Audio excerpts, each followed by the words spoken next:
So we're in the Ashram kitchen here on the Calais camp. So and the way it works is people come, we do breakfast at 11, dinner at 5, about 400 or 500 people. And then they eat it in the tent, and we have a team of pot washers, people who wash then the plates and cutlery, because we don't never have enough. And then, you know, when it's clean and it's immediately used again, and service takes about an hour and you do 500 people. I don't want to just provide the meals that we provide here. I want everyone to be fed if we can.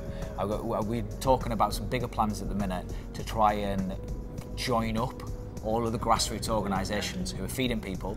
The plan is to, you know, there's a few kitchens on site, small ones, but also to go and cook off-site and cook for 2,000 people or so a day and bring it into the camp.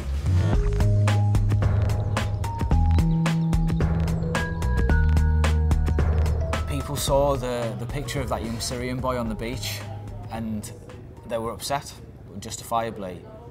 And I think a lot of people are looking at this in terms of it's been past tense now. Oh, wasn't that awful? It still is awful, and it's getting worse.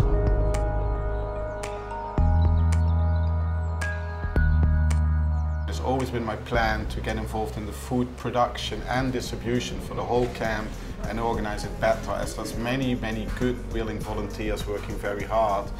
You know, we have to start organizing ourselves better and feed more and more people. There's a warehouse where there's, depending on the day, between 30 and 70 people sorting all the donations, shoes, clothes, medical stuff, toothpaste, tins of food. And that's run by Auberge de Migros, which is a local French charity. So up to the end of last week, there's been a very small storage area for food donations, which hasn't allowed for great organisation of all the food that's come in. So what we've tried to do since we've been here is we've put a huge, big new shelving unit in, which has enabled us to split out food for catering kind of sized food for kitchens, and also food for personal distribution food parcels. The last few days, the lines have been longer.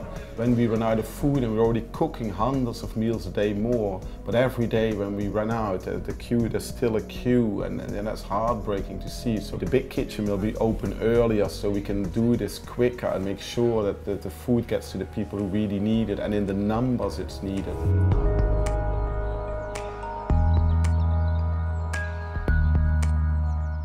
It's going to be easier to fulfill the needs of these very vulnerable people if we all work together. Although there's a great effort being made on the ground in the camp itself with field kitchens, we have a little bit more control over our surroundings. You'll see down here we've got 8 burners, about 160 kilowatts of power. We have large bottles outside and it's all gas plumbed in, so it's safe, powerful, and the 100-litre plus pots, so we can have 800 to 1,000 litres cooking at any one time. Food storage and equipment organisation are all key to the supply chain and food getting out to as many people as possible. So, you know, we're already making a rota of chefs who wanted to come down. So all that's happening, you know, it's just now stepping into action.